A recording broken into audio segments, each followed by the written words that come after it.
Ngayong Kapaskuhan, siguradong kaliwat kanan ng mga Christmas party at syempre kaakibat niyan ang masasarap na pagkain at pag-order sa mga fast food restaurant. Pero hinay-hinay lang dahil ito rin ang panahon na maraming na itatalang kaso ng mga heart attack at stroke ayon sa mga health expert. Kaya naman ang slow food movement may ilang tips at abiso sa pagkain ng tinatawag na slow food. Kasama natin sa ating serbisyo ngayon si Rina Gamboa, ang presidente ng Slow Food Community ng Negros. Magandang hapon sa iyo, Rina. Good afternoon, magandang hapon. Una-muna pakipaliwanag, medyo bago kasi itong slow food, no? Parang kumbaga kontra sa fast food, may slow food. Ano ba yan? Yung slow food, isang international movement actually na nag-start sa Italy dahil they believe na parang yung pagpasok ng fast food, nasisira na yung kanilang food system. So yung basic advocacy ng slow food ay good, clean, and fair. Yan lang kasimple. Good must be flavorful and healthy for your body. Clean meaning no chemicals, no pesticides, and of course, clean for the environment. And fair, syempre dapat fair price. Fair sa farmer na nagtatanim ng pagkain para sa atin, fair din naman sa consumer that we can afford naman the food that we're going to eat. Kasi yung iniisip natin, Rina, di ba, pag kontra sa fast food, slow food, baka ito yung mga talagang pinaprepare sa restaurants, yung mga ganyan. Pero yung medyo, baka matagal yung proseso ng paghahanda. Pero ang sinasabi mo, yung iba yung parang stress, pag binibigyang diin nitong slow food movement, yung good, clean, and fair na pagkain. Opo. Kasi kung sinasabi mong yung kontra ng slow food, yung buhay noon na dapat yung pagkain natin is prepared, yung tamang pag-prepare, hindi yung mga instant. Kasi kung instant, yun, sinabi mo earlier na magkaka-heart attack. Kasi syempre, it's fried or let's say, I heard madami na rin nagda-dialysis ng mga bata, 30 years old, mga ganon, dahil sa instant noodles naman. Kasi it's full of salt. So these are food na that's not healthy for you, tapos nakarap pa siya sa plastic, kaya dumadami pa yung plastic na tinatapon natin. At saka, hindi natin kinakain yung sariling atin. So it's like a lifestyle talaga. Hindi ka lang nagpro-protect ng farmer na nagtatanim para sa'yo, pinoprotekta mo yung sarili mo para kumain ka ng healthy, at pinoprotekta mo rin yung environment kasi hindi ka gagamit ng mga chemicals, pesticides, or even waste food, pati plastics for that matter. So, ano ba yung mga klase, maganda yung sinabi mo na lifestyle to, it's not just about yung pati attitude natin towards food, so hindi lang yung mismong pagkain. Pero pakibigyan kami ng example ng mga pwedeng preparation or ng mismong pagkain na maituturing natin na slow food.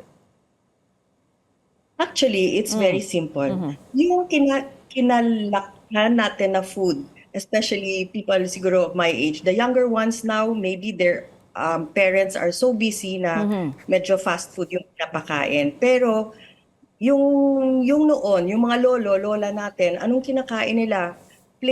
Kahit na dito sa Negros, may vegetable dish na tinatawag na laswa. That's only I think I forget now the Tagalog, dinengdeng yata yung sa Tagalog. Yeah, pero dinengdeng. it's just vegetables na kung may maliit ka na plot sa bahay nyo, kahit kung ano yung nandyan, yan lang ang lutuin mo, pero alam mo na yung tinanim mo malinis, walang chemicals, walang pesticides, yun na yun. So, actually, mas madali sa amin dito sa countryside, syempre, kasi kahit anong tapon mo sa lupa, they will grow. Nabanggit, so, medyo more challenging. Yan, nabanggit mo nga na sa inyo, mas madali sa inyo sa countryside. Pero ano kayang pwedeng gawin ng ating mga consumers? Kasi minsan iniisip nila, ba't kailangan locally sourced at ba't kailangan organic? Kasi baka mas mahal. Hindi siya mas mahal.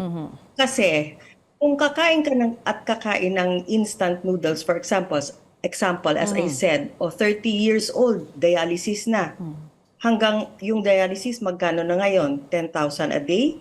Yung tamang pagkain, na kakain ka kahit vegetables and rice or fish and rice, yung simple lang pero cooked properly, meaning, yun, malinis ang luto, tsaka fresh. Yun, isa pa yun.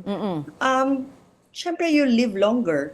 Hindi ko alam kung may mga nakakita na ng movie and documentary na tinatawag Blue Zone.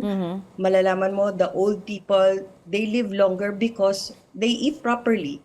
So vegetables, number one, because all the nutrients are there.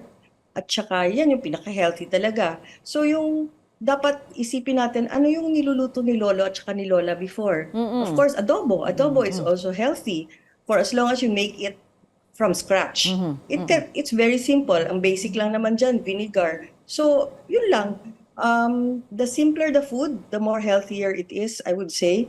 And of course, fresh food. So, when you go to the supermarket, mag-isip-isip naman ng konti. Saan kaya basahin yung label? Saan kaya galing ito? Sino kaya yung farmer na nagtanim nito? Kung sa ditong lugar, baka masyadong maraming chemicals. Pero yung mga small farmers, sigurado, most likely walang chemicals yan. Kasi mahal yung chemicals. So, siguradong And hindi they commercial, just, plant hindi commercial production, parang ganon. Oo. Rina, ano pang iba mong maibibigay So, na tips aside yung binanggit mo na mga simple food, preparation? Ano pang dapat nating tandaan para makakain ng healthy at maging bahagi nitong inyong slow food movement?